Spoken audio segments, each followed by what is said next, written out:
갈라디아서 1장 13절로 17절 말씀 함께 봅니다. 갈라디아서 1장 13절로 17절 말씀. 내가 이전에 유대교회에 있을 때에 행한 일을 너희가 들었거니와 하나님의 교회를 심히 박해하며 멸하고 내가 내 동족 중 여러 연갑자보다 유대교를 지나치게 믿어 내 조상의 전통에 대하여 더욱 열심히 있었으나 그러나 내 어머니의 태로부터 나를 택정하시고 그의 은혜로 나를 부르시니가 그의 아들을 이방에 전하기 위하여 그를 내 속에 나타내시기를 기뻐하셨을 때에 내가 곧 혈육과 의논하지 아니하고 또 나보다 먼저 사도된 자들을 만나려고 예루살렘으로 가지 아니하고 아라비아로 갔다가 다시 담메색으로 돌아갔노라. 정체성을 살리는 십자가라는 제목으로 은혜 나눌 텐데요. 여러분, 십자가는 살리는 능력입니다. 십자가는 마귀가 범접할 수 없는 권세로 하늘에 속한 모든 것을 살립니다. 죄로 인해 죽을 수밖에 없는 생명을 살리고 마귀의 수하가 되어 고통 속에 괴로워할 수밖에 없는 영혼을 살립니다. 진실하고 고귀한 사랑을 살리고 영원하고 순수한 소망을 살리며 성령으로 말미암는 영적 권세를 살리고 또 권능을 살립니다. 하나님이 세우신 교회와 가정을 살리고 복음 전파의 사역을 살립니다. 요한복음 10장 10절에 도둑이 온 건 도둑질하고 죽이고 멸망시키는 것뿐이요 내가 온 것은 양으로 생명을 얻게 하고 더 풍성히 얻게 하려 함이라. 오늘 우리는 살리는 십자가를 의지해서 죽어가는 영혼을 살리고 힘을 잃어가는 교회와 선교 사역을 살려야 합니다. 그래서는 철저히 내가 깨져야 돼요. 내가 부서져야 돼요. 내가 무너져야 돼요. 그러나 아무것도 없어도 주님 한 분으로 만족합니다. 이 고백이 여러분의 고백이 될 때 사탄은 더 이상 흔들지 못합니다. 어떤 상황 가운데서도 주님 한 분으로 만족하는 우리 모두가 되기를 원합니다. 기도와 찬양이라는 무기로 우리는 모든 어둠을 물리치고 이 땅에서 천국을 누리며 살아갈 수 있게 될 줄로 믿습니다. 여러분, 죽은 생명도 살리는 십자가의 능력으로 하늘에 속한 영적 가치를 살리며 하나님의 뜻을 이루는 우리 모두가 되길 원합니다. 죽음의 기운이 가득 찬 이 세상에서 참된 생명을 얻을 길은 오직 십자가밖에 없어요. 십자가. 지금 우리가 살고 있는 이 세상은 사망 권세를 지닌 마귀의 역사가 가득합니다. 곳곳에 잔인하고 삭막한 일들이 많이 일어나고 있죠. 삶의 소망을 빼앗는 절망의 분위기가 가득하죠. 이건 하나님께로부터 온 것이 아니잖아요. 특히 코로나 이후에 이 세상은 더욱 악하고 무정한 길로 치닫고 있습니다. 코로나로 인해 정치 시스템은 개인과 조직의 자유를 제한하고 제재를 위한 규칙을 강화하는 전체주의적인 지배체제로 변화되게 되었고, 경제 시스템은 오프라인이 힘을 잃고 온라인이 강세를 띠게 되었습니다. 사람들의 교류와 교제가 어려워지고 정서적 고립 문화가 생겨났습니다. 서로를 고발하고 신고하는 신고 문화가 자리잡게 되었고 의심과 비난의 풍조가 형성되었습니다. 기가 막히지 않습니까? 특히 교회는 코로나 직격탄을 맞아서 심각한 수준의 위기에 봉착하게 되었는데요. 오랜 시간 원활한 대면 예배가 불가능해졌고 대부분의 오프라인 선교 및 복음 전파 사역이 마비됐습니다. 여러 언론 매체에서 교회의 감염 사례를 확대해서 보고하거나 아니면 지나치게 교회를 부정적으로 매도하는 일이 이어져 교회의 위신이 아예 땅바닥에 떨어져 버리고 말았어요. 이런 상황에서 한국교회는 무기력한 자세를 이어나가거나 극단적인 대응을 해서는 안 됩니다. 우리는 위기의 때에 십자가를 붙잡아야 돼요. 저는 제 삶이 다 끝났다고 생각할 때, 영적인 고난 중에 더 이상 살 소망이 없을 때 단 하루만 편하게 살다가 죽었으면 좋겠다, 쥐구멍이라도 있으면 들어가고 싶다라는 이 고통 가운데 두 손 두 발 다 들고 나의 이론을 내려놓고 나의 틀을 깨고 주님 앞에 왔는데, 예배당에 발을 디디자마자 문턱만 디뎠는데 너는 죄인다 음성이 3번 들리면서 나도 모르게 내 안에서 고백, 맞아요, 나는 죄인이에요, 예수를 믿지 않는 것이 가장 큰 죄였어요 라고 고백하게 됐고, 이어서 헛되고 모든 것이 헛되다, 너는 지금 값지고 멋지고 행복하게 살았다고 자부했지만 내가 주는 기쁨과는 견딜 수 없느니라, 인생은 불에 꽂고 잠시 있다 없어질 안개니라. 그 다음에 이어서 들리는 음성, 지금부터 내가 너에게 평안을 주느니 내가 주는 평안은 세상이 주는 것 같지 아니하노라. 성경을 전혀 모르는, 전혀 예수를 모르는, 예수 믿으라면 내 주먹을 믿으시오 상을 주시면 밥상을 주시오 했던 저에게 고난이 찾아와서 이상한 형태가 와서 목을 졸리고 죽이려고 하고 도저히 감당할 수 없는 그 상황 가운데 그냥 남편이 교회 가자 그래서 손잡고 예배당에 발만 디뎠는데 문턱만 디뎠는데 그때 우레아 같은 음성으로 내 귀에 쩌렁쩌렁 소리가 들려왔어요. 그러니까 저는 예수를 처음 믿을 때부터 범상치가 않았잖아요. 그죠? 근데 결국은 이렇게 멋진 영적인 안내자로 하나님이 세워주셨잖아요. 그러니까 지금 현재 내가 당하는 고난은 장차받을 영광과 좋게 비교할 수 없다는 거예요. 우리가 이런 내 힘으로 어찌할 수 없는 고난 가운데 있을 때 십자가를 의지하게 되고 내 이론을 내려놓게 되는 거잖아요. 오늘 살리는 십자가로 정체성을 살리고 잠재력을 살리고 본질을 살려야 됩니다. 살리는 십자가로 영적 감각을 살리고 통찰력을 살리고 비전을 살려야 합니다. 십자가는 기독교의 중심이자 핵심이며 구심점입니다. 십자가는 성도에게 최고의 능력이자 지혜이며 사랑입니다. 우리는 십자가를 통해 모든 죄의 권세를 끊어내고 세상의 권세를 다스리며 하늘의 능력을 공급받을 수 있습니다. 할렐루야. 오늘 고난의 길을 가신 우리 주님을 생각하며, 그래, 내가 예수를 믿으며 열심히 신앙생활을 하면서 조그마한 고난도 감당하지 못하고 다 남 탓하고 있지는 않은지 나를 돌아보며 핍박하고 조롱하는 그들까지도 주님이 전혀 개의치 않고 묵묵히 고난의 길을 걸어가신 주님의 그 길을 나도 가길 원합니다. 할렐루야. 예, 이 시간 여러분 모두에게 살리는 십자가를 깨닫는 의지가 있어지길 원해요. 영적 권세가 있어지길 원해요. 예, 고린도전서 1장 18절에 십자가의 도가 멸망한 자들에게 미련한 것이요 구원을 받는 우리에게는 하나님의 능력이라. 여러분, 본래 십자가는 죽음의 장소요 형벌의 장소이지만 예수 그리스도로 말미암아 하늘에 속한 모든 것을 살리는 능력의 장소가 됐어요. 하나님의 독생자 예수 그리스도는 성육신 하시고 십자가에 못 박혀 죽으시고 부활 승천하심으로 마귀의 일을 멸하시고 온 인류를 위한 생명의 길을 열어 놓으셨습니다. 십자가를 통해 생명을 방해하는 죄의 권세를 멸하고 영혼을 억압하는 어둠의 권세를 심판하셨습니다. 에베소 2장 1절로 7절, 그는 허물과 죄로 죽었던 너희를 살리셨더라.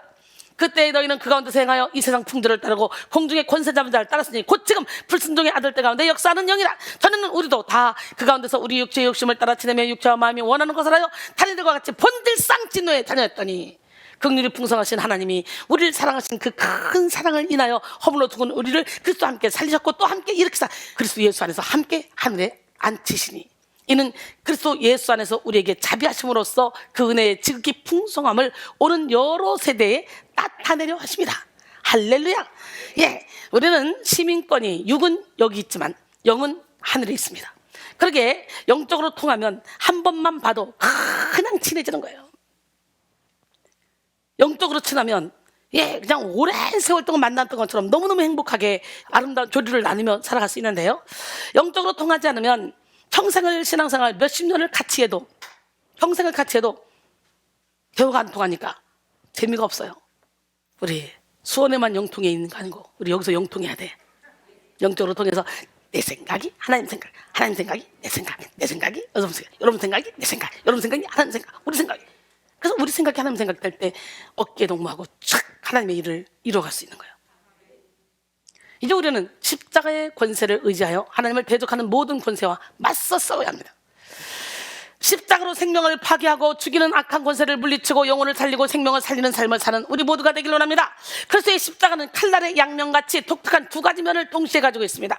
도저히 끊을 수 없을 것 같은 죄의 결박을 완전히 끊어내는 능력입니다. 십자가는 우리로 하여금 세상과 분리되고 더러운 것으로부터 분리되고 이전에 사랑했던 것부터 분리되어 성별되도록 도와줍니다. 십자가의 분리의 능력은 우리가 붙잡고 있던 자존심과 자기 생명을 내려놓게 하고, 할렐루야, 세상에 대한 미련을 버리게 만듭니다. 그래서 십자가를 튼튼히 붙잡고 죄의 끈을 끊기로 결단하기만 하면 모든 옛 구습의 끈을 다 끊고 물질의 우상, 자녀의 우상, 남편이나 아내의 우상, 자존심의 우상 등등 건강의 우상, 모든 우상을 내려놓을 수가 있는 거예요. 영적 생명을 방해하는 모든 죄의 결박을 끊고 죄에 대한 경향성을 제거할 수가 있습니다. 둘째는 뭐냐? 십자가에는 영에 속한 능력과 생명을 살리는 능력이 있다는 거지. 십자가가 닿는 곳곳마다 하나님의 형상과 모양을 닮은 영의 기능과 감각이 깨어나고 살아납니다. 모세가 마라의 쓴물에 나뭇가지를 던졌을 때 그 십자가를 상징하는 거예요. 그 쓴물이 단물이 된 것처럼 오늘 여러분의 모든 문제 위에 십자가를 던지자고. 할렐루야. 십자가의 치료가 있는 자리에 기도가 살아나고 사명이 살아나며 섬김과 지혜가 살아납니다. 뿐만 아니라 십자가의 능력이 있는 곳마다 용서와 이해가 살아나고 화평과 연합이 살아납니다. 골로새 1장 20절에 그의 십자가의 피로 화평을 이루사 만물 곧 땅에 있는 것들이나 하늘에 있는 것들이 그로 말미암아 자기와 화목하게 되기를 기뻐하십니다. 그랬어요. 그러므로 우리는 살리는 십자가의 은혜로 살기 위해 자발적으로 십자가에 죽는 삶을 살아야 돼요. 영은 육이 죽는 만큼 살아납니다. 내가 깨지는 만큼 내 안에 주님이 사십니다. 우리는 살리는 십자가로 영을 깨우기 위해 먼저 육을 십자가에 못 박아야 돼요. 날마다 육에 속한 교만, 이기심, 열등감, 비교의식, 탐욕, 악독, 속임, 거짓을 못 받고 성령의 소욕을 따라 우리는 사랑, 희락, 화평, 인내, 자비, 양선, 충성, 온유, 절제의 삶을 살아야 돼요. 할렐루야. 성령을 거스르는 모든 육의 소욕을 못 박는 시간이 되길 원합니다. 존 오웬은 죄를 계속 죽이라. 뭘 죽여? 죄와 싸우기를 우리는 피 흘리까지 싸우라 그랬어요. 그리하지 않으면 죄가 너를 계속 죽일 것이다 라고 했습니다. 그러므로 사도 바울이 고백하죠. 고린도전서 15장 31절에 형제들아 내가 그리스도 예수 우리 주 안에서 가진 바 너희에 대한 나의 자랑을 두고 단언하노니 나는 날마다 죽노라. 날마다 죽어야 돼요. 죽어야 되지. 갈라서 5장 16절로 18절 내가 이르노니 너희는 성령을 따라 행하라. 그리하면 육체의 욕심을 이루지 아니하리라. 육체의 소욕은 성령을 거스르고 성령은 육체를 거스르나니 이 둘이 서로 대적함으로 너희가 원하는 것을 하지 못하게 하려 함이니라. 너희가 만일 성령이 인도하시는 바가 되면 율법 아래에 있지 아니하리라 그랬어요. 이 시간 여러분 모두가 살리는 십자가의 신비와 능력을 깨닫고 십자가의 자아를 싹 다 못 박음으로 오직 예수의 생명으로 살아가는 인생이 되기를 원합니다. 갈라서 2장 20절에 내가 그리스도와 함께 십자가에 못 박혔나니 그런즉 이제는 내가 사는 것이 아니요 오직 내 안에 그리스도께서 사시는 것이라. 이제 내가 육체 가운데 사는 것은 나를 사랑하사 나를 위하여 자기 자신을 버리신 하나님의 아들을 믿는 믿음 안에서 사는 것이라 그랬어요. 특별히 이 시간 십자가에 죄에 속한 옛사람을 못 박고 새 사람의 정체성을 살리기를 바랍니다. 팀 켈러는 자신의 책 답이 되는 기독교에서 그리스도인은 십자가에서 겸손과 자존심이 함께 자라는 정체성을 받았다 라고 했습니다. 볼프는 그리스도의 은혜를 경험하면 자기 중심주의는 치명타를 맞는다. 사랑으로 우리를 위해 죽으신 예수님을 보면 교만과 자기 혐오가 동시에 사라진다 라고 했습니다. 정체성은 존재의 본질을 규명하는 성질로서 존재의 출발과 이유, 목적 등을 아우르는 말입니다. 정체성은 한 사람의 인생을 결정짓습니다. 사람은 자신이 소유한 정체성대로 살게 됩니다. 노예의 정체성을 소유한 사람은 노예로서 살고 왕의 정체성을 소유한 사람은 왕으로서의 삶을 삽니다. 고아의 정체성을 소유한 사람은 고아의 삶을 살고 자녀의 정체성을 소유한 사람은 자녀의 삶을 삽니다. 사람들은 자기가 소유한 정체성의 속성대로 생각하고 정체성의 크기만큼 행동하며 정체성의 기질대로 생활합니다. 그러므로 인생을 살아감에 있어서 가장 중요한 것이 자기가 누구인지 아는 거예요. 그래서 소크라테스는 너 자신을 알라라는 유명한 말을 남겼다 그래요. 여러분 성도의 영적 생활도 마찬가지입니다. 성도의 신앙생활에서 무엇보다도 중요한 것이 바로 정체성이에요. 바로 나라는 정체성이 무엇일까? 그리스도인은 자신의 분명한 영적 정체성을 바로 알 때 삶의 동기를 부여받고 삶의 방향을 찾으며 분별력과 확신이 있는 삶을 살 수 있습니다. 하나님이 자신을 부르신 목적이 무엇인지 정확히 알고 삶에 허락하신 기업의 영광의 풍성함을 알 때 담대하고 용기 있는 삶을 살 수가 있습니다. 에베소 1장 17절로 19절 우리 주 예수 그리스도의 하나님 영광의 아버지께서 지혜와 계시의 영을 너희에게 주사 하나님을 알게 하시고 너희 마음의 눈을 밝히사 그의 부르심의 소망이 무엇이며 성도 안에서 그 기업의 영광이 풍성함이 무엇이며 그의 힘의 위력으로 역사심을 따라 믿는 우리에게 베푸신 능력의 지극히 크심이 어떤 것을 너희로 알게 하시기를 구하노라. 할렐루야. 오늘 하나님의 영이 여러분에게 임하기를 원합니다. 하나님의 자녀로서의 정체성이 분명한 사람은 매 시간 공급하시는 하나님의 능력과 지혜를 신뢰하며 무한한 가능성을 영위하는 삶을 살게 됩니다. 또한 무조건적으로 부으시는 하나님 아버지의 사랑을 누리게 됩니다. 하나님의 종으로서의 정체성이 분명한 사람은 하나님의 뜻을 정확히 분별하고 온전한 헌신과 순종의 삶을 살면서 기쁨을 누립니다. 바울 보세요. 감방에 갇혔는데 주 안에서 항상 기뻐하라. 내가 다시 말하노니 기뻐하라. 어떻게 감방에서 억울하게 누명서 감방 갔는데 그렇게 말할 수가 있겠어요? 그거예요. 정체성이 저 천국에 있기 때문에. 할렐루야. 또 하나님의 백성이라는 정체성이 분명한 사람은 잠시 있다 없어질 육체의 삶에 집착하지 않습니다. 천국의 시민권자로서의 합당한 삶을 살아가는 거죠. 고린도서 5장 1절에 보니까 육신의 장막집이 무너지면 손으로 지지 않은 영원한 집이 우리에게 있다는 거예요. 우리는 이 육신은 그냥 진짜 내 속사람, 진짜 나를 담고 있는 그릇일 뿐이야. 그러나 그릇도 소중하지. 그릇이 있을 때 육이 있어야 영의 몸을 살릴 수 있으니까. 근데 갈 때는 빈손으로 가지만 그동안에 내가 행했던 것 모든 거 다 따라온다 그러잖아. 계시록 14장 13절 보니까 하늘에서 큰 음성이 나서 이르되 지금 이후로 주 안에서 죽는 자들은 복이 있도다 하시며 성령이 이르시되 그러하다. 그들이 수고를 그치고 쉬리니 이는 그들이 행한 일이 그들을 따릅니다. 우리 이 땅에서도 잘 살려고 또 노후에 좀 편해 보려고 노후 대책으로 막 보험 들어놓고 뭐 들어놓고 막 하면서 영혼을 위해서는 보험을 안 들더라고. 눈에 보이는 것만 쫓아가더라고. 얼마나 어리석은지. 선을 행했던 모든 것들은 우리는 따라온대. 하나님은 행한 대로 딱 갚아주신다고 약속하셨어요. 믿음은 구원 티켓이요, 행함은 천국의 상품권과 같은 거예요. 여러분, 자기 영혼을 위해 재물을 천국에 쌓고 주님이 주신 사명에 집중하며 내세의 포커스를 맞추는 게 영의 정체성을 제대로 갖고 있는 사람이에요. 아직도 눈앞에 보이는 건 보입니까? 마태복음 6장 19절 이하에 보니까 너희 보물을 땅에 쌓아두지 말라. 거기는 좀과 동록이 해야만 도둑이 구멍을 두고 도둑질 하느니라. 오직 너희를 위하여 너희 보물을 하늘에 쌓아두라. 거기는 좀이나 동록이 해야지 못하고 도둑이 구멍을 두고 도둑질도 못하느니라. 하나님과 재물 겸하여 섬길 수 없느니라 그랬잖아요. 마태복음 6장 19절로 24절까지. 여러분, 그러나 자칭 그리스도인이라고 하면서도 자신의 영적 정체성에 확신이 없는 사람은 땅 위의 것에 집착하며 살아가죠. 천국 시민권자로서의 정체성이 불분명한 사람은 육신의 소유에 복종하고 세상 풍조에 휩쓸리며 천국을 소망하거나 준비하지 않습니다. 자기 배 채우기 바쁘죠. 빌립보 3장 18절로 20절 내가 여러 번 너에게 말하였거니와 이제도 눈물을 흘리며 말하노니 여러 사람들이 그리스도의 십자가의 원수로 행하느니라. 여러분 어때요? 여러분은 그리스도의 십자가의 원수로 행하고 있지 않습니까? 그들의 마침은 멸망이요 그들의 신은 배요 그 영광은 그들의 부끄러움이 있고 땅의 일을 생각하는 자라.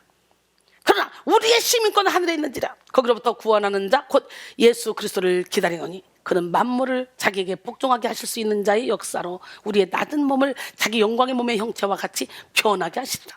할렐루야. 여기서 배로 번역된 코일리아는 아랫배, 복부 정체나 식도를 가리키는 말인데요, 상징적 의미로 사용되어 미각의 쾌락이나 대식에 몰두하는 인간의 욕망을 말합니다. 하나님을 섬기는 내신 또 미각의 쾌락과 포만감을 주는 저급한 육체적 욕망을 우상으로 삼아버린 사람들을 의미하는 거예요. 하나님의 자녀로서 정체성이 불분명한 사람은 예배 드리고 기도하면서 무엇을 먹을까 마실까 입을까 염려하며 세상 걱정에 사로잡히죠. 그런데 우리 주님은 뭐라고 말씀하시죠? 염려 걱정 근심하지 말라는 거예요. 모든 필요를 다 알고 구하는 자에게 주겠다는 거예요. 하나님의 자녀로서의 정체성이 불분명한 사람은 눈에 보이는 영적인 것을 사모하기보다는 눈에 보이지 않는 육적인 것을, 육신의 정욕, 안목의 정욕, 이생의 자랑, 이걸 사모하게 됩니다. 우리 하나님 멋쩍게 하는 기적의 하나님은 살아계십니다. 여러분, 하나님의 종으로서의 정체성이 명확하지 않은 사람은 하나님의 뜻보다 자기 뜻을 중요하게 여기고 자기 생활에 얽매여서 하나님의 명령에 순종하지 못합니다. 이들은 신앙생활을 해도 복받기만을 바라고 희생과 고난을 싫어합니다. 사랑받기 바라면서 사랑하지 못하고 섬김받기 바라면서 섬기지 못합니다. 여러분, 디모데서 2장 3절로 4절 보니까 너는 그리스도 예수의 좋은 병사로 나와 함께 고난을 받으라. 병사로 복무한 자는 자기 생활에 얽매인 자가 하나도 없나니 이는 병사로 모집한 자를 기쁘게 하려 함이라.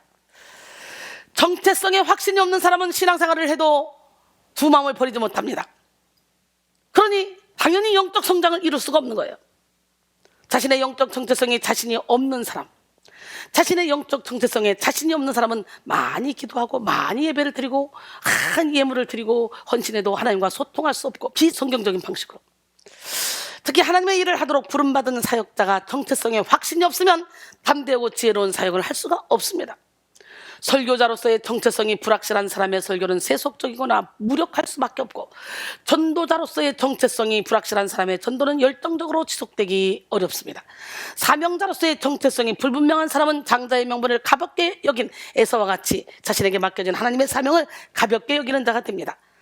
히브리서 12장 6절에 여호와께서 사무엘에게 이르시되 그의 용모와 키를 보지 말라. 내가 이미 그를 버렸노라.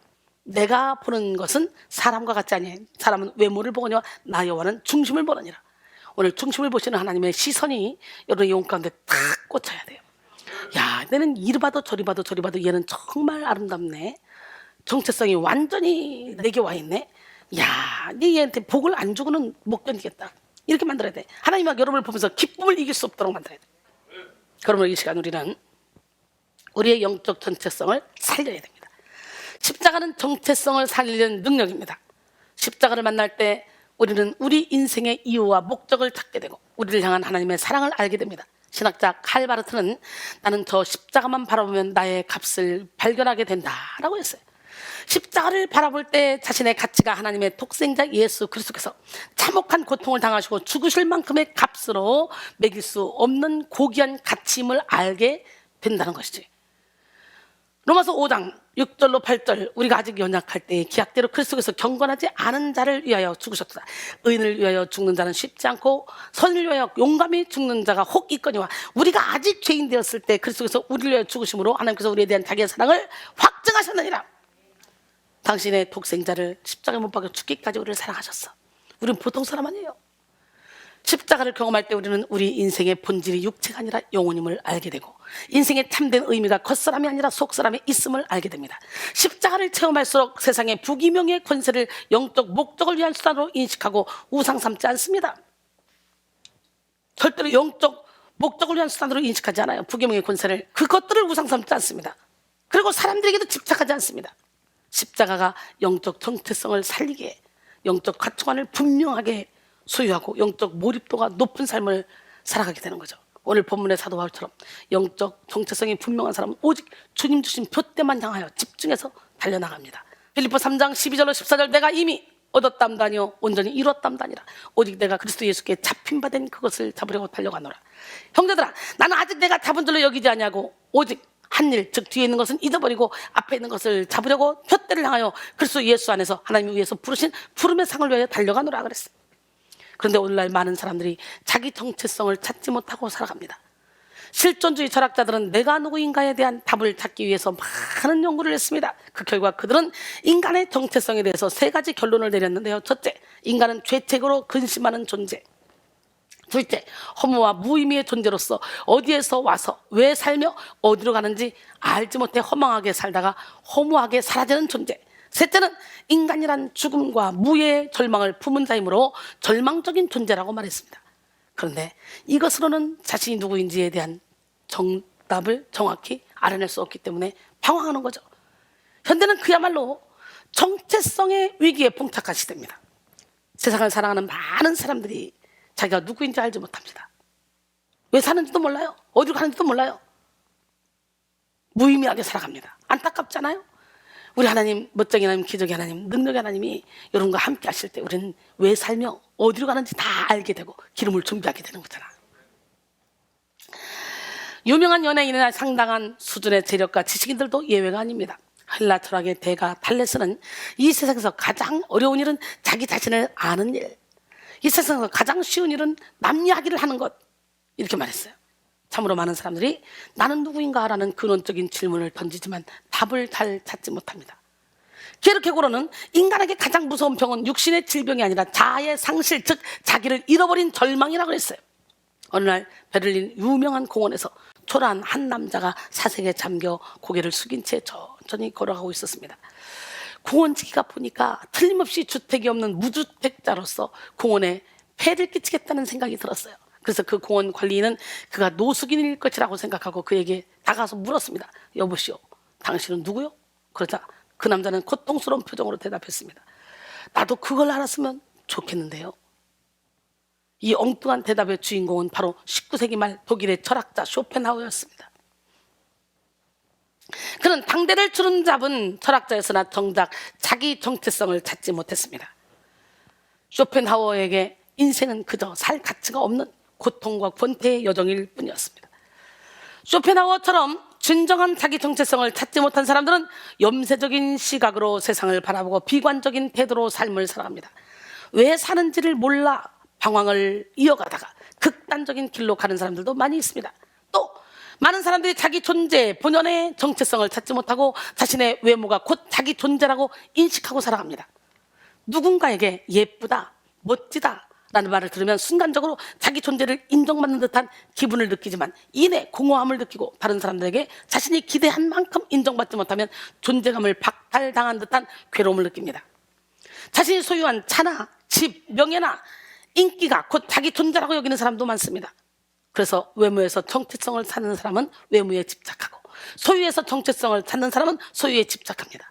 행위에서 정체성을 찾는 사람은 행위에 집착하고, 이렇게 자기 정체성의 근거를 사람들의 인정, 물질적 축복, 일에 성공 등에서 찾는 사람들은 맹목적으로 바쁜 삶을 살아갑니다. 이들은 자기 정체성과 자기 소유 및 행위가 뒤엉켜서 내가 하는 일이 곧 나다, 남들이 나에 대해서 하는 말이 곧 나다, 내가 가진 것이 곧 나다, 내게 있는 영향력이 곧 나다, 라는 사고방식을 가지고 물질 지향적이고 행위 지향적인 삶을 살아갑니다. 그러다가 일이 잘못되거나 사람들에게 인정을 받지 못한다고 생각되는 때를 맞이하는 순간 기운을 잃고 탈진 상태에 놓이게 되죠. 사랑하는 성도 여러분, 우리는 사랑과의 관계에서, 일에서, 또 다른 외부적인 것에서 우리의 정체성을 찾으려고 하면 안 됩니다. 사도 바울은 자신의 진정한 정체성이 그리스도 안에 있음을 깨달았기 때문에 자신의 정체성을 대변하던 모든 것을 다 배설물로 여겼어. 빌립보 3장 7절 9절 그러나 무엇이든지 내게 유익하던 것을 내가 그리스도를 위하여 다 해로 여길 뿐더러 또한 모든 것을 해로 여기면 내 주 그리스도 예수를 아는 지식이 가장 고상하기 때문이라. 할렐루야. 내가 그를 위하여 모든 것을 잃어버리고 배설물로 여기면 그리스도를 얻고 그 안에서 발견되려 하매니 내가 가진 의는 율법에서 난 것이 아니오 오직 그리스도를 믿음으로 말미암은 것이니 곧 믿음으로 하나님께로부터 난 의라 그랬어요. 우리는 오직 십자가 안에서 우리의 정체성을 찾아야 돼요. 십자가 안에 우리를 향한 하나님의 특별한 계획과 부르심, 사랑과 관심, 인도와 보호가 모두 담겨 있습니다. 베드로전서 2장 9절에 보니까 그러나 너희는 택하신 족속이요 왕같은 제사장들이요 거룩한 나라요 그의 소유가 된 백성이니 이는 너희를 어두운 데서 불러내어 그의 기이한 빛에 들어가게 하신 이의 아름다운 덕을 선포하게 하려 하십니다. 할렐루야. 김조야, 나는 왕같은 제사장이다. 나는 거룩한 하나님의 나라다. 나는 하나님의 소유된 백성이다. 나는 하나님의 선전물이다. 나를 우습게 보지 마라. 나는 명품이다. 나는 걸작품이다. 우리 하나님의 걸작품들 아니에요? 독일의 대왕이었던 프리드리히는 하루는 사복을 입고 공원을 거닐면서 산책을 하고 있었습니다. 그런데 어떤 노인이 가슴을 쭉 펴고 천천히 위험 있게 미소를 지으며 걷고 있었어요. 대왕은 그 늠름함에 이끌려 그에게 다가가 당신은 누구십니까? 라고 물었어요. 그때 노인은 나는 왕자요. 응? 자기 아들이라고? 왕자요. 깜짝 놀란 대왕은 어느 나라 왕자요? 라고 물었어요. 그는 말하기를 나는 하늘나라의 왕자요. 라고 대답했습니다. 대왕은 노인의 당당한 기세를 느끼며 그가 참으로 왕가의 사람이구나 라고 생각했다고 합니다. 제가 그렇잖아요.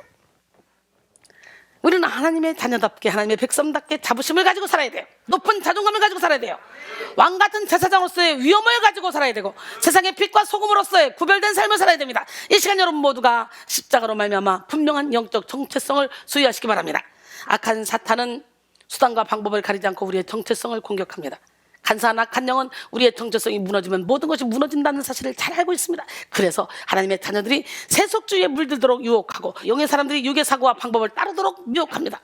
실제로 일본이 우리나라를 식민지로 삼았을 때 우리 국민의 정체성을 무너뜨리기 위한 전략을 썼잖아요. 일본인들은 우리 국민의 정체성을 빼앗기 위해 일본의 언어와 종교, 사상을 주입했고 이름까지 일본식으로 부르게 했습니다. 이스라엘 백성들이 바벨론으로 포로로 끌려갔을 때도 마찬가지잖아요. 특히 다니엘과 세 친구들은 바벨론에 끌려가서 바벨론의 문화 속에서 살아야 했습니다. 바벨론의 음식, 바벨론의 의복, 바벨론의 음악, 바벨론의 학문, 바벨론의 관습에서 살아야 했어요. 심지어 이름도 바벨론식으로 불려야 했습니다. 다니엘 1장 7절에 환관장이 그들의 이름을 고쳐 다니엘은 바일드사살이라 하고 하나냐는 사드락이라 하고 미사엘은 메삭이라 하고 아사랴는 아벳느고라 하였더라. 바벨론식으로 불린 다니엘과 세 친구의 이름은 모두 바벨론의 우상과 연결되어 있는 이름이었습니다.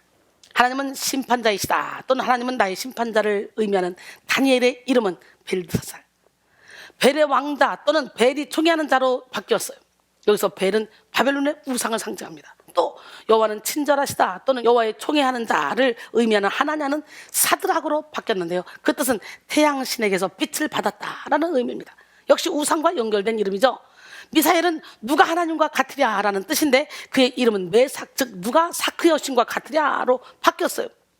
여호와는 나의 도움이시다를 의미하는 아사랴는 아벳느고로 불렸는데 그 뜻은 불의 신, 느고의 신실한 종이라는 뜻입니다. 이렇게 다니엘과 세 친구는 하나님과 연결된 이름을 사탄과 연결된 이름으로 바꾸어서 불려야만 했습니다. 이 모든 것이 민족 정체성을 파괴하기 위한 방법이었죠. 오늘 우리는 정체성을 무너뜨리려는 악한 영의 관계를 분별하고 물리쳐야 됩니다. 세상의 교육, 문화, 정치, 예술, 사회 배후에서 역사하면서 영적 정체성을 파괴하려는 악한 영의 관계를 대적하는 우리 모두가 되길 원합니다. 간사한 마귀는 하나님의 아들 예수 그리스도에게 정체성의 공격을 한 적이 있어요. 예수님인데도, 하나님인데도 불구하고 하나님의 아들 예수님의 정체성을 흔들어 버렸다는 거예요. 사탄 마귀가. 어디서? 광야로 끌려가서 40일 금식하고 시험 받을 때 만일 네가 하나님의 아들이거든 이 돌들에게 빵이 되라고 말해봐 유혹하며 하나님의 아들이라는 정체성을 입증해 보라는 거죠. 그러니까 하나님의 사람이 떡으로만 살 것이 아니라 하나님의 입으로부터 나오는 모든 말씀으로 살 것이라 하였느니라. 예수님이 말씀으로 불리시죠. 예수님이 첫 번째 시험에 넘어오지 않자 마귀는 첫 번째 시험에 끝내지 않아요. 육신의 정욕이죠. 돌로 떡 만들어 먹어라. 끝내지 않고 두 번째, 네가 만약에 하나님의 아들이거든 계속 지금 정체성을 흔들어요. 네가 진짜 예수 믿는 사람이라면 너 이렇게 해봐. 이거랑 똑같은 거예요. 하나님의 아들이거든 이런 단서를 붙여서 시험했습니다. 마치 예수님이 하나님의 아들이 아닐 수 있다는 듯이 자극하여 행위로 정체성을 증명해 보라고 자극했어요. 마태복음 4장 5절로 7절 보니까 이에 마귀가 예수를 거룩한 성으로 데려다가 성전 꼭대기에 세우고 이르되 네가 만일 하나님의 아들이거든 뛰어내리라. 기록되었을 때 그가 너를 위하여 그의 사자들을 명하시리니 그들이 손으로 너를 받들어 발이 돌에 부딪히지 않게 하리로다 하였느니라. 예수가 또 이랬을 때 기록되었을 때 주 너희 하나님을 시험하지 말라 하였느니라 하고 안 넘어갔죠. 뛰어내려서 사람들이 받아줘. 이생의 자랑이더라. 와 대단하다. 와. 예수님은 마귀의 정체성 시험에 조금 더 흔들리지 않으셨습니다. 예수님에게 하나님의 아들로서의 정체성은 입증할 필요가 없는 견고하고 확실한 것이었기 때문에 오늘 여러분은 어떻습니까? 확실한 정체성을 가지고 분명한 영적 가치관에 따라 영적 싸움에서 승리하고 계십니까? 바로 이 시간 우리는 십자가로 말미암아 확실한 영적 정체성을 소유해야 됩니다. 분명하고 정확한 영적 정체성을 소유하여 그 어떤 영적 전쟁에서도 흔들리지 않는 지혜로운 성도가 되기를 원합니다. 두 번의 시험으로 끝나지 않았어요. 이거는 또 산꼭대기 데려다 놓고 천하만국을 보여주면서 나한테 한 번만 전해. 이거 다 줄게. 그럴 때 명령했죠. 떠나가라고. 그리고 마귀는 떠나고 천사가 수송 들었잖아요. 그때부터 예수님의 공생의 사역이 시작이 됐잖아요. A.W. 토저는 그의 책 나는 진짜인가 가짜인가 해서 가짜 그리스도인은 솜사탕처럼 달콤한 복음을 제시하면서 산 허리에 양지 바른 곳을 약속하지만 그리스도의 제자가 되기 위해서 치러야 될 대가에 대해서는 침묵으로 일관한다. 그러나 그리스도의 부르심을 받아들이는 것은 죄인을 변화시키지만 세상을 변화시키지는 않는다. 바람은 지옥을 향하여 불기 때문에 지옥이 아닌 천국을 향해서 걷는 사람은 바람을 안고 걸을 수밖에 없다. 진짜 신앙을 가진 사람은 그리스도의 승리를 믿기 때문에 그 승리에 참여하기 위해서 어떤 고난도 마다하지 않는다라고 했습니다. 할렐루야. 아담과 하와에게 보암직도 하고 먹음직도 하고 지혜롭고 할 만큼 탐스럽기도 한 거다. 그러니까 뭐야? 보암직, 안목의 정욕, 먹음직, 육신의 정욕, 탐스러운 거, 이생의 정욕. 이게요. 그게 그대로 와서 예수님인데 하나님이 한 때까지도 육신의 정욕, 안목의 정욕, 이생의 자랑으로 시험을 했어. 우리가 요거만 내려놓으면 끝나. 고린도전서 6장 19절로 20절 너희 몸은 너희가 하나님께로부터 받은 바 너희 가운데 계신 성령의 전인 줄 알지 못하느냐? 너희는 너희 자신의 것이 아니라 값으로 산 것이 되었으니 그런즉 너희 몸으로 하나님께 영광을 돌리라.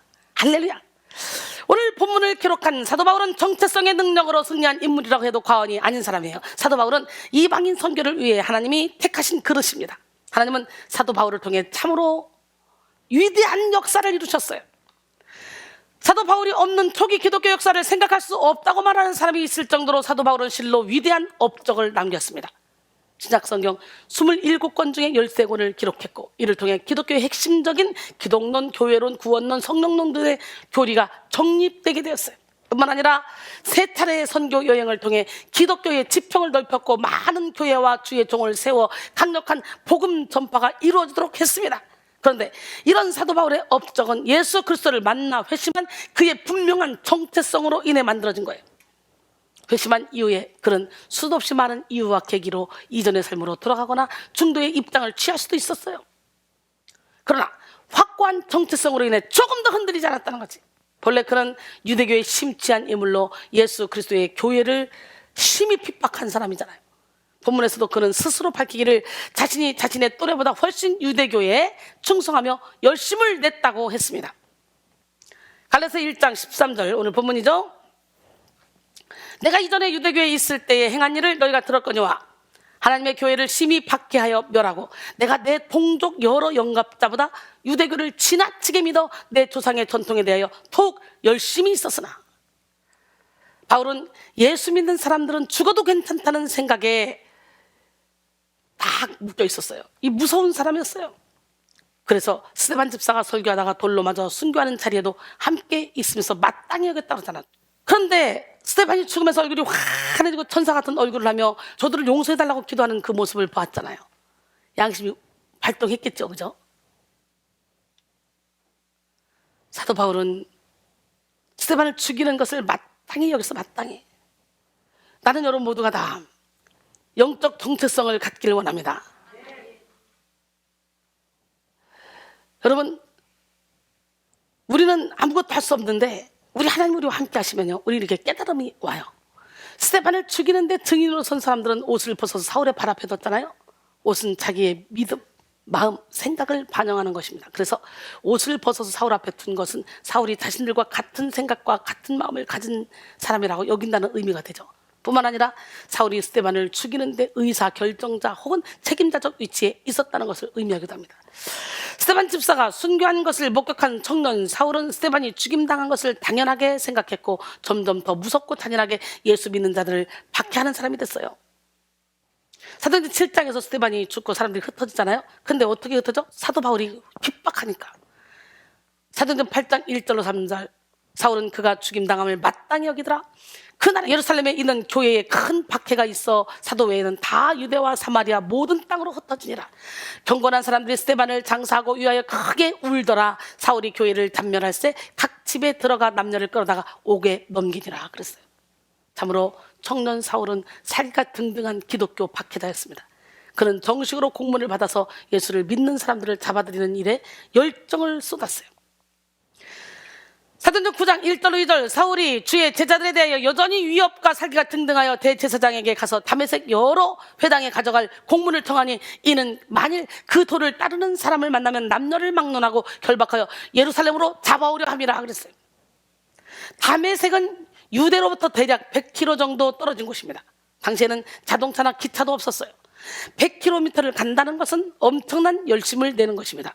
바울은 그야말로 물불을 가리지 않고 기독교를 박해하기 위해 달렸습니다. 그런데 그런 그에게 예수님이 찾아오셨어요. 사도행전 9장 3절로 5절, 사울이 길을 가다가 다메섹에 가까이 이르더니 호련히 하늘로부터 빛이 그를 둘러 비치는지라. 땅에 엎드러져 들음에 소리가 있어 이르시되 사울아 사울아 내가 어찌하여 나를 박해하느냐 하시거늘 대답하되 주여 누구시니까 이르시되 나는 내가 박해하는 예수라. 여러분, 오늘 영의 귀가 열려서 여러분을 부르는 소리를 들으셔야 돼. 예수님은 바울에게 빛으로 임하셨습니다. 그리고 사울아 사울아 내가 어찌하여 나를 박해하느냐 말씀했죠. 박해는 못살게 굴어서 해롭게 한다는 뜻입니다. 예수님은 교회와 성도를 박해하는 것이 예수님을 박해하는 것이라고 밝히시면서 예수님의 살아계심을 바울에게 증거해 보이셨어요. 그리고 빛이신 예수 그리스도를 만남으로 바울의 눈이 멀어버렸잖아요. 이 순간 바울은 깨달았어요. 지금까지 나의 인생은 어둠이었고 예수님이 빛이라는 사실을 깨닫게 된 거지. 아, 나는 빛을 쫓아간다고 유대교에 열심히 했는데 예수님 빛이네. 내가 어둠이었네. 부활하신 예수 그리스도를 빛으로 만나고 그의 십자가를 경험함으로 빛으로 사랑으로 인도하시는 하나님을 만났어요. 지금껏 자신이 잘못된 정체성을 가지고 살았음을 알았던 거죠. 그리고 예수님이 박해자, 핍박자, 폭행자인 자신에게 찾아오셔서 올바른 정체성을 찾게 해주시는 것을 알았습니다. 바울은 예수 그리스도의 십자가를 통해 자기 정체성을 찾았고 이를 통해 모든 것이 변화되는 것을 경험했습니다. 디모데전서 1장 12절로 17절, 나를 능하게 하신 그리스도 예수 우리 주께 내가 감사함은 나를 충성되이 여겨 내게 직분을 맡기시니 내가 전에는 비방자여 박해자여 폭행자였으나 도리어 긍휼을 입은 것은 내가 믿지 아니할 때 알지 못하고 행하였습니다. 우리 주의 은혜가 그리스도 예수 안에 있는 믿음과 사랑과 함께 넘치도록 풍성하였도다. 믿보다 모든 사람이 받을 만한 이 말이요 그리스도 예수께서 죄인을 구원하시려고 세상에 임하셨다 하였도다. 죄인 중에 내가 괴순이라. 그러나 내가 긍휼을 입은 까닭은 예수 그리스도께서 내게 먼저 일체 오래 참음을 보이사 후에 주를 믿어 영생 얻는 자들에게 본이 되게 하려 하심이라. 영원하신 왕 곧 썩지 아니하고 보이지 아니하고 홀로 하나이신 하나님께 존귀와 영광이 영원무궁하도록 있을지어다. 아멘. 할렐루야. 예수를 만난 바울은 모든 것이 변했습니다. 얼마 전까지만 해도 혈기가 등등한 눈을 가지고 당당하게 달려왔는데 이제는 앞을 보지 못한 채 남의 손에 이끌려서 다메섹에 들어가게 됐죠. 이후로 바울은 사흘 동안을 보지 못하고 먹지도 마시지도 않았어요. 식음을 전폐했어요. 그리고 결국은 아나니아의 안수를 받고 눈을 뜨게 됐잖아요. 아나니아는 다메섹의 무명한 제자야. 하나님은 기독교 2000년 역사를 통틀어 가장 위대한 인물로 손꼽히는 바울의 회심이 바로 이 무명한 다메섹의 제자 아나니아를 통해 이루어지게 하셨습니다. 예수님은 아나니아에게 나타나셔서 바울에게 자신이 나타난 이유와 바울이 어떤 사람이 되어야 할 것인지 가르쳐주라고 지시하셨어요. 사도행전 9장 15절로 16절, 주께서 이르시되 가라. 이 사람은 내 이름을 이방인과 임금들과 이스라엘 자손에게 전하기 위하여 택한 나의 그릇이라. 그가 내 이름을 위하여 얼마나 고난을 받아야 할 것을 내가 그에게 보이리라 하시니. 예수님이 바울에게 직접 들려주신 말씀은 바울이 예수님을 박해했다는 그 내용뿐이야. 바울을 향한 예수님의 계획, 바울을 향한 하나님의 열정, 바울을 향한 예수님의 그 인도는 모두 무명한 제자 아나니아를 통해 듣게 하셨어요. 하나님은 사람을 통해 일한다는 거. 직접 만나서 네가 박해하는 예수야 나, 그러고 따다다다 말씀하실 수 있잖아. 아니에요. 사람을 통해 일하시더라고. 어떤 사람은 교만해가지고 뭐 지만 기도해, 나도 기도하지, 뭐 지만 해, 나도 그래, 막 이러는데, 때로는 하나님이 내가 기도에 응답하시지만 대체적으로 사람을 통해 일을 많이 하십니다. 바울은 이렇게 아나니아를 통해 들은 이야기를 통해 자신의 분명한 정체성과 소명을 갖게 됐습니다. 그는 이제 박해했던 예수 그리스도를 사랑하게 됐고 핍박했던 교회를 위해서 생명까지 걸 정도로 열정적인 사람이 되었어요. 그래서 곧바로 다메섹의 회당으로 나가서 예수가 하나님의 아들이심을 전파했죠. 그러자 유대인들이 당혹스럽다는 반응을 보였습니다. 얼마나 무섭겠어. 저도 쇼하는 거 아니야? 사도행전 9장 20절로 22절, 즉시로 각 회당에서 예수가 하나님의 아들이심을 전파하니 듣는 사람이 다 놀라 말하되 이 사람이 예루살렘에서 이 이름을 부르는 사람을 멸하려던 자가 아니냐? 여기 온 것도 그들을 결박하여 대제사장들에게 끌어가고자 함이 아니냐 하더라. 사울은 힘을 더 얻어 예수를 그리스도라 증언하여 다메섹에 사는 유대인들을 당혹하게 하니라. 바울은 확실한 체험과 회심을 통해 변화된 정체성을 소유하게 되었지만 사람들은 그를 믿어주지 않았어요. 바나바가 없었다면 바울이 서기 힘들었을 거예요. 바나바. 기독교인들은 악명이 자자했던 바울의 회심을 의심했습니다. 바나바가 아니었다면 예루살렘 교회에 들어가는 일이 쉽지 않았을 거예요. 사도행전 9장 26절 27절, 사울이 예루살렘에 가서 제자들을 사귀고자 하나 다 두려워하여 그가 제자됨을 믿지 아니하니 바나바가 데리고 사도들에게 가서 그가 길에서 어떻게 주를 보았는지와 주께서 그에게 말씀하신 일과 다메섹에서 그가 어떻게 예수의 이름으로 담대히 말하였는지를 전하니라. 할렐루야. 또 유대인들은 갑자기 예수의 복음을 전하는 바울을 미워하여 죽이려고 했습니다. 이로 인해 바울은 다메섹에 더 있지 못하고 아라비아로 가게 됐어요. 오늘 본문이죠. 갈라디아서 1장 16절 17절, 그의 아들을 이방에 전하기 위하여 그를 내 속에 나타내시기를 기뻐하셨을 때 내가 곧 혈육과 의논하지 아니하고 또 나보다 먼저 사도된 자들을 만나려고 예루살렘으로 가지 아니하고 아라비아로 갔다가 다시 다메섹으로 돌아갔노라. 이렇게 바울은 십자가를 통해 영적 정체성을 발견한 때부터 곧바로 많은 핍박과 박해를 받았잖아요. 바울은 아라비아에서 3년을 머무르면서 자기 정체성을 확고히 하는 시간을 가졌습니다. 그리고 1차 선교 여행을 떠나기까지 약 10년의 시간을 더 보내며 십자가로 말미암아 확고한 정체성을 소유했습니다. 그 결과 바울은 선교 현장에서 흔들림 없는 정체성의 능력을 나타냈습니다. 바울에게 흔들림 없는 사도의 정체성이 있었습니다. 사도 바울은 자신의 영적 정체성을 명확하게 알았어요.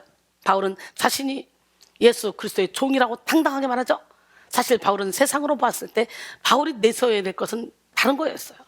그는 학식이 있는 사람, 사람들이 존경할 만한 신분을 소유한 사람, 율법으로 봤을 때 그는 바리새인, 로마의 시민권 가진 사람, 당시 최고의 엘리트며 가말리엘 문해생이잖아요. 기득권층이었어요. 그러나 바울은 사람들의 멸시, 천대를 받으며 십자가의 형틀에 죽어간 예수 그리스도를 위한 종으로 부름받은 사도라고 자신 있게 말하고 있어요.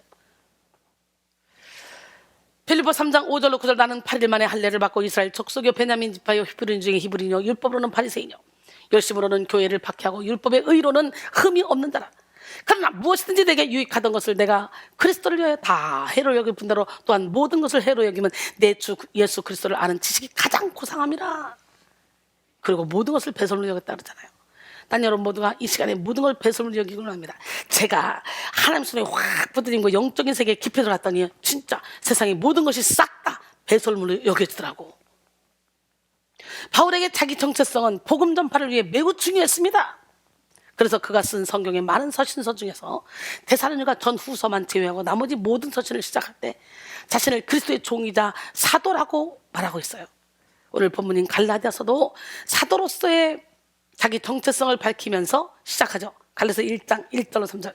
사람들에게서 난 것도 아니요 사람으로 말미암은 것도 아니요 오직 예수 그리스도와 그를 죽은 자 가운데서 살리신 하나님 아버지로 말미암아 사도된 바울은 함께 있는 모든 형제와 더불어 갈라디아 여러 교회들에게 우리 하나님 아버지와 주 예수 그리스도로부터 은혜와 평강이 있기를 원하노라. 스스로 계속 사도된 바울은, 다른 직계 사도들은 그렇게 말하지 않습니다. 사도라고 하지 않아도 다 알으니까. 나 사도된 베드로는 나 사도된 베드로 안 하잖아. 근데 바울은 글 쓸 때마다 맨날 나 사도된 바울은 나 사도된 바울 이러잖아. 바울은 자신의 사도됨이 사람으로 말미암은 것이 아니라 하나님 아버지로 말미암아 된 것임을 강조했습니다. 자신이 전한 복음에 대해서도 사람의 뜻이 아닌 부활하신 예수님께서 직접 전해주신 것이라고 밝혔어요. 갈라디아서 1장 11절로 12절. 형제들아 내가 너에게 알게 하노니 내가 전한 복음은 사람의 뜻을 따라 된 것이 아니니라. 이는 내가 사람에게서 받은 것도 아니요 배운 것도 아니요 오직 예수 그리스도의 계시로 말미암은 것이라. 할렐루야. 바울에게 있어서 자신의 사도직과 복음 전파가 하나님으로부터 말미암은 것이라는 사실은 그의 전부와도 같은 것이었어요. 그의 삶을 송두리째 바꿔놓은 능력이 바로 자신을 만나주시고 불러주신 예수 그리스도께 있었기 때문입니다. 그는 자신이 다메섹 도상에서 만난 예수님이 부활의 주님이라고 확고히 믿었어요. 고린도전서 15장 3절로 8절. 내가 받은 것을 먼저 너에게 전하였으니 이는 성경대로 그리스도께서 우리 죄를 위하여 죽으시고 장사 지낸 바 되셨다가 성경대로 사흘 만에 다시 살아나서 게바에게 보이시고 후에 12 제자에게와 그 후에 500여 형제에게 일시에 보이셨나니 그 중에 지금까지 대다수는 살아있고 어떤 사람은 잠들었으며 그 후에 야고보에게 보이셨으며 그 후에 모든 사도에게와 맨 나중에 만삭되지 못하여 난 자 같은 내게도 보이셨느니라. 할렐루야. 그런데 바울의 사도권 주장은 많은 공격의 대상이 되기도 했습니다. 많은 사람들이 부활하신 예수님을 만났지만 12사도 외에 자기 스스로 사도라고 일컫는 사람이 없었기 때문이죠. 오직 바울만이 자신은 예수 그리스도에게 직접 계시를 받은 사도라고 주장했습니다. 그래서 많은 사람들이 심지어 바울이 개척한 교회의 성도들까지도 바울의 사도권을 공격하며 비난했습니다. 사도는 예수님에게 직접 가르침을 받은 직계 제자를 가리키는 말인데 바울은 예수님의 공생의 기간 동안 예수님을 만나지도 못했기 때문이죠. 하지만 바울은 끝까지 자신이 사도라는 거, 사도로서의 정체성을 포기하지 않았어요. 이는 사도로서의 권리를 누리기 위해서가 아니라 바울이 사도로서의 정체성을 끝까지 놓지 않은 이유는 바로 예수 그리스도를 만난 경험이 자신을 변화시키고 자신의 사명을 감당하게 하는 원동력이자 동기가 되었기에 그걸 놓칠 수 없었던 거지. 스스로 사도라고 밝히는 사도 바울의 정체성은 그의 서신서 곳곳에서 등장하며 어떤 공격 앞에서도 흔들리지 않는 신념이었습니다. 고린도전서 9장 1절로 2절. 내가 자유인이 아니냐? 사도가 아니냐? 예수 우리 주를 보지 못하였느냐? 주 안에서 행한 나의 일이 너희가 아니냐? 다른 사람들에게는 내가 사도가 아닐지라도 너희에게는 사도이니 나의 사도됨을 주 안에서 인친 것이 너희라. 그랬어요. 바울은 오늘 본문에서 자신의 소명이 어머니의 태에서부터 주어진 것이라고 밝혔습니다. 또 에베소에서는 창세전에 하나님의 선택과 예정이 있었다고 말하면서 자신의 소명에 대한 정체성이 흔들리지 않는 것임을 드러냈습니다. 갈라디아서 1장 15절에 그러나 내 어머니의 태로부터 나를 택정하시고 그의 은혜로 나를 부르시니가, 여기서 택정하시고에 해당하는 아포라사스의 원형 아포리조는 경계를 지어 다른 것들로부터 구별하다란 의미를 지닌 동사로서 갈라내다, 분별하다, 따로 세우다 등으로 번역됩니다. 여기서는 그리스도의 복음을 이방에 전할 목적으로 하나님께서 바울을 따로 세워 임명했음을 의미합니다. 즉 이 단어에는 단순히 바울의 개인적 구원을 위한 택하심뿐 아니라 이방의 사도로서 하나님이 특별히 구별하여 택하신 사실이 함축되어 있습니다. 에베소 1장 4절에 곧 창세 전에 그리스도 안에서 우리를 택하사 우리로 사랑 안에서 그 앞에 거룩하고 흠이 없게 하시려고. 할렐루야. 그리고 다른 사도들을 나보다 먼저 된 자들이라고 이렇게 부르면서 자신의 사도됨을 분명한 사실로 여겼습니다. 오늘 본문 17절에 또 나보다 먼저 사도된 자들을 만나려고 예루살렘으로 가지 아니하고 아라비아로 갔다가 다시 다메섹으로 돌아갔노라 그랬어요. 바울은 하나님의 은혜로 사도가 되었다고 믿으며 사도된 정체성을 붙잡고 선교 중에 모든 어려움을 다 이겨냈습니다. 그가 소유했던 남다른 학문이나 빼어난 경력, 집안 배경 등을 의지하지 않고 자신을 사도로 불러주신 하나님의 은혜를 의지했습니다. 할렐루야. 그 다음에 바울에게는 흔들림이 없는 증인의 정체성이 있었어요. 무슨 정체성? 증인. 바울은 예수 그리스도를 만난 체험을 붙들고 일평생 예수의 증인으로 살았습니다. 그래서 가는 곳마다 간증을 하며 복음을 전파했어요. 전도할 때나 자신을 대적하는 사람들에게나 제자를 양성할 때 간증을 하며 예수 그리스도를 증거했습니다. 때로는 했던 말을 반복해서 하기도 하고 때로는 새로운 사실을 추가해서 말하면서 간증을 자주 했습니다. 로마 감옥에 갇혔을 때 아그리파 왕에게도 당당하게 간증을 하며 예수 그리스도의 증인으로 살았습니다. 사도행전 26장 13절로 18절 왕이여 종호가 되어 길에서 보니 하늘로부터 해보다 더 밝은 빛이 나와 내 동행들을 둘러 비추는지라. 우리가 다 땅에 엎드러지며 내가 소리를 들으니 히브리 말로 이르되 사울아 사울아 내가 어찌하여 나를 박해하느냐. 가시체를 뒷발질하기가 내게 고생이니라. 내가 대답하되 주님 누구시니까? 주께서 이르시되 나는 네가 박해하는 예수라. 일어나 너희 발로 서라. 내가 내게 나타난 것은 곧 내가 나를 본 일과 장차 내가 내게 나타날 일에 너로 종과 증인을 삼으려 하느니 이스라엘과 이방인들에게서 내가 너를 구원하여 그들에게 보내어 그 눈을 뜨게 하여 어둠에서 빛으로 사탄의 권세에서 하나님께로 돌아오게 하고 죄사함과 나를 믿어 거룩하게 된 무리 가운데서 기업을 얻게 하리라 너희다. 할렐루야. 바울이 소유한 증인으로서의 정체성은 그의 체험을 늘 뜨거운 은혜의 상태에 유지하게 했고 누구를 만나든지 자신이 받은 은혜를 전파하게 했습니다. 오늘 우리도 십자가의 증인으로서의 정체성을 가지고 바울처럼 담대하게 간증하며 증인으로서의 사명을 감당해야 됩니다. 사도행전 1장 8절에 오직 성령이 너에게 임하시면 너희가 권능을 받고 예루살렘과 온 유대와 사마리아와 땅끝까지로 내 증인이 되리라. 할렐루야. 오늘 성령을 충만한 받아요. 땅끝까지 증인돼야 돼요. 그러기 위해서는 어떻게 해요? 믿는 자에 따른 표적이 우리에게 있어야 되겠죠. 마지막으로 바울에게는 흔들림 없는 종의 정체성이 있었어요. 종. 사도 바울은 그의 편지에서 자신을 소개할 때 언제나 그리스도의 종된 바울이라고 말했습니다. 종이란 시장 바닥에서 사고 팔 수 있는 물건과 같은 노예잖아요. 그럼에도 불구하고 바울은 자신을 예수 그리스도의 종이라고 누누이 강조했습니다. 오직 하나님의 뜻대로 철저히 순복하며 하나님의 나라를 위해 충성하는 종으로서의 정체성을 나타낸 것이죠. 종으로 살았던 바울은 모든 고통과 박해를 이겨내고 지중해 일대와 로마를 복음으로 정복했습니다. 많은 사람들이 그의 사도권을 공격해도 그는 그 어떤 사도보다 더 큰 일을 해냈고 모든 사명을 완수했습니다. 그리스도의 종이기에 불평 없이 묵묵히 자기 사명을 감당한 것이죠. 사도 바울은 정말 고난을 많이 당했어요.